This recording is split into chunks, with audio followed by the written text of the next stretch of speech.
PCC अध्यक्ष दीपक beige सहित उपनेता प्रतिपक्ष लखेश्वर बघेल, बीजापुर विधायक विक्रम मंडावी और अन्य पूर्व विधायक मौजूद। प्रदेश सरकार की वादा खिलाफी और नक्सलवाद के खात्मे के बाद जल जंगल जमीन पर कब्जा करने को लेकर उठाया सवाल। एनएमडीसी का मुख्यालय हैदराबाद से जगदलपुर लाने की मांग। बस्तर के युवाओं को नहीं मिल रहा है रोजगार। रेल लाइन का विस्तार ठंडे बस्ते में। बता दें कि आज भी नक्सली के नाम से निर्दोष आदिवासी बंद हैं जेलों में। 4000 से अधिक आदिवासी जेलों में बंद हैं। आगे बता दें कि बड़े नक्सलियों के सरेंडर के बाद सभी आदिवासियों को सरकार करे रिहा। बस्तर के ज्वलंत मुद्दों को लेकर महामहिम राष्ट्रपति को लिखा जाएगा एक पत्र। वहाँ पर बड़े पैमाने पे उद्योगपतियों की नजर है। लगातार रोआ हो, कोरंडा हो, अब्रक हो, टीन हो, रेती हो, ऐसे बेसकीमती जो वहाँ खनिज संसाधनों को निकालने का काम, उन्हें लूटने का काम भारतीय जनता पार्टी के उद्योगपतियों के द्वारा और स्थानीय भारतीय जनता पार्टी के नेताओं के द्वारा भी सरकार के संरक्षण में किया जा रहा है। लेकिन हम लोगों के द्वारा, कांग्रेस पार्टी के हमारे तमाम नेताओं के द्वारा, पार्टी के द्वारा विरोध करने के बावजूद भी ऐसे जो गलत कामों पर रोक नहीं लगाया जा रहा और बल्कि और संरक्षण देते हुए उन्हें बड़े पैमाने पर लूटने का काम भारतीय जनता पार्टी की सरकार कर रही है। और आने वाला समय बस्तर एक विकराल जो परेशानियों से जूझेगा, उसी को चिंता व्यक्त करते हुए हमारे वरिष्ठ नेताओं के मार्गदर्शन में आज यहाँ पर हम सब लोग चिंता महसूस करते हुए बैठे हैं कि आने वाला समय बस्तर का भविष्य क्या होगा, किस तरीके से बस्तर को जो लूटा जा रहा है, खनिज संसाधनों को, यहाँ के भौगोलिक रत्नों को, कोरंडम से लेकर तमाम जो चीजों को उन्हें उद्योगपतियों को सौंपा जा रहा है, बहुत ही गंभीर विषय है।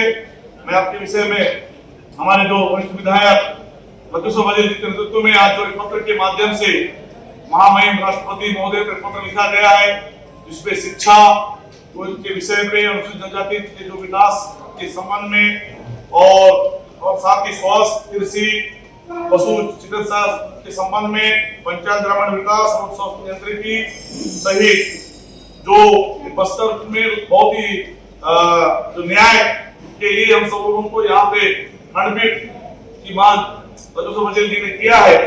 तो बिलासपुर बहुत दूर होता है, तो जगदलपुर बस्तर में भी होना चाहिए खंडपीठ की मांग। विधि रेलवे के क्षेत्र में भी आज तक सिर्फ दावे किए जा रहे हैं, लेकिन रेल लाइन का विस्तार जिस तरीके से बस्तर में होना था आम लोगों के लिए, जनता के लिए, वो होता हुआ दिख नहीं रहा है। जब भी रेलवे की बात भारतीय जनता पार्टी करती है तो सिर्फ और सिर्फ उसका सोच और उद्देश्य सिर्फ और सिर्फ बस्तर के लोगों को किस तरीके से रेल लाइन के माध्यम से बाहर ले जाया जाए, उद्योगपतियों को दिया जाए, उस उद्देश्य के साथ में ही रेल लाइन का विस्तार करने की योजना भारतीय जनता पार्टी की सरकार की है। एक छोटा सा उदाहरण आपको मैं देना चाहता हूँ। जो दंतेवाड़ा और बीजापुर के लेकर बार बार रेल लाइन का विस्तार के बारे में बताया जाता है कि दंतेवाड़ा और बीजापुर को रेल लाइन से कनेक्ट किया जा रहा है, जोड़ा जा रहा है, लेकिन वो वास्तव में वो कहाँ जोड़ा जा रहा है? जो अभी जो आया है प्लान, उसके हिसाब से ये बताया जा रहा है कि दंतेवाड़ा और बीजापुर को रेल लाइन से चंद्रपुर महाराष्ट्र को जोड़ा जा रहा है, जबकि वो पूरा उसका जब देखा जाए तो लमसम वो 350 से 400 किलोमीटर का रूट है दंतेवाड़ा से गया हमारा बीजापुर भोपालपट्टनम होते हुए चंद्रपुर। लेकिन वहीं पर अगर भोपालपट्टनम से आप मंत्रेल जो रेलवे स्टेशन है, मात्र 125 किलोमीटर की दूरी पर मंत्रेल रेलवे स्टेशन है, जहां से देश के अंदर में कहीं पर भी आप जाने के लिए वहां कनेक्टिविटी, वहां से रेलवे लाइन की व्यवस्था वहां पर है।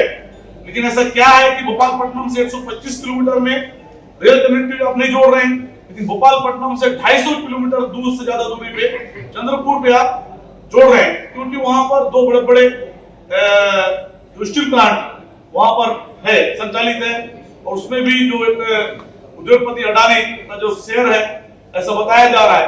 तो कहना कि आप रेल लाइन को मुख्यतः रोआ के उद्देश्य से वहां जोड़ने का काम कर रहे हैं और आम पब्लिक की हैसियत से वहां पर नहीं कर रहे हैं, ऐसा प्रतीत होता है। और सभी और अन्य जो हमारे उद्योग, वन, पर्यावरण का भी जिस तरीके से हमारे वनोपज बड़े मात्रा में थी, हमारी सरकार बनी थी, समर्थन मूल्य पे हम लोग वनोपज खरीदते थे, तोरा, महुआ, इमली, ऐसे अन्य जो भी चीजें हैं, आज उन चीजों को भी कहीं समर्थन मूल्य नहीं मिल रहा है और कहीं न कहीं आदिवासी उसमें भी उपेक्षित है। और साथ ही हमारे लखेश्वर बघेल जी ने जो कृषि को लेकर, जल संसाधन को से साथ ही पर्यटन और रोजगार जो एक बड़ा मुद्दा है यहाँ के युवाओं का, जो लगातार दावा कर रही है भारतीय जनता पार्टी सरकार नजरनार स्टील प्लांट से लेकर एमएमडी स्टील प्लांट के अंदर हम रोजगार दे रहे हैं, आज तक भी ये क्षेत्रों में रोजगार नहीं मिल रहा है, युवा उपेक्षित है। सभी मुद्दों को लेकर हमारे वरिष्ठ नेता प्रदेश कांग्रेस कमेटी के दीपक रेड्डी जी, हमारे लतेश्वर बघेल जी के नेतृत्व में माननीय राज्यपाल महोदय व सभी हमने पत्र लिखा है जी राष्ट्रपति महोदय को, जी प्रधानमंत्री जी को गंभीर चिंता महसूस किया है कि आने वाला समय कहीं न कहीं बस्तर का जो भविष्य अंधकार में दिख रहा है और भारतीय जनता पार्टी की गलत नीतियों की वजह से तेंदुपत्ता ये बहुत बड़े मात्रा में जो बस्तर में यहाँ के ग्रामीण आदिवासी गरीबों का आय का साधन, मुख्य साधन था, हमारे खासकर हमारे बीजापुर, दंतेवाड़ा, सुकमा जिलों में, तो वो भी धीरे धीरे पिछले 2 सालों से बंद होने की स्थिति में है। जहां पर जहां पर बड़े पैमाने पर अगर बीजापुर जिला की बात करूं 80 करोड़ से ज्यादा वहां पर संग्रहणों को, आदिवासियों को तेंदुपत्ता की राशि मिलता था, सीधा तौर पर मिलता था। सुकमा में भी 60-70 करोड़ से ज्यादा मिलता था, दंतेवाड़ा मिलता था। पिछले साल मात्र 8-10 करोड़ रुपए से भी कम राशि वहां पर आवंटन, वहां पर वितरण हुआ है। तो बड़ा घाटा वहां पर उन ग्रामीणों को मिल रहा है गलत नीति के चलते। तो सरकार एक तरफ तेंदुपत्ता के लिए बोल रही है, तो घाटा हुआ है। बीजापुर से पूरा बस्तर एक आदिवासी बहुल जिला है, जहाँ के आदिवासी ग्रामीण तेंदुपत्ता पे आश्रित रहते हैं। तेंदुपत्ता से जो संग्रहण राशि उन्हें मिलती है वो एक मुख्य आय का साधन का स्रोत भी है। लेकिन भारतीय जनता पार्टी की सरकार बनने के बाद पिछले 2 सालों से बस्तर में सहित बीजापुर जैसे क्षेत्रों में तेंदुपत्ता तुड़ाई प्रभावित हो रहा है। अब लगभग ये स्थिति है कि तेंदुपत्ता तुड़ाई का काम लगभग बंद होने की स्थिति में है। कल हमने इसी मुद्दे को लेकर तेंदुपत्ता तुड़ाई का काम बड़े पैमाने फिर से हो, तेंदुपत्ता का दर जो 5500 से बढ़ाकर 7000 रुपये किया जाए, तेंदुपत्ता का भुगतान नगद हो, क्योंकि उन क्षेत्रों में कहीं न कहीं बैंक नहीं है, बैंक की सुविधा नहीं है, बैंक में खाता नहीं है। इस वजह से वो अगर खाता है पेमेंट होता है तो वो कहीं न कहीं वो आदिवासी प्रभावित होगा। तो उसे अन्य मुद्दों को लेकर कल हमने एक दूसरी रैली धरना प्रदर्शन के माध्यम से इनकमिंग कॉल की पहचान की गई सौंपा है और सरकार से मांग की है कि तेंदुपत्ता कार्य को प्रभावित ना किया जाए, तेंदुपत्ता तुड़ाई फिर से बड़े पैमाने पर चला जाए और तेंदुपत्ता का दर बढ़ाया जाए और तेंदुपत्ता का जो भुगतान है वो नगद हो, जिससे ग्रामीणों को राहत मिले। ये बात कह रही है कि बस्तर नक्सल मुक्त हो चुका है और फैसला सरकार को लेना है। और नक्सल मुक्त हुआ है तो नगद भुगतान जो गरीब ग्रामीण है, आदिवासी है, उनको मिलना चाहिए।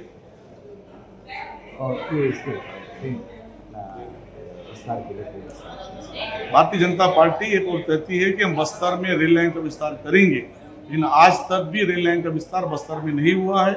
और कहीं न कहीं जो रेल लाइन की बात भारतीय जनता पार्टी कहती है, उसके पीछे का उद्देश्य बस्तर की जनता के लिए नहीं है।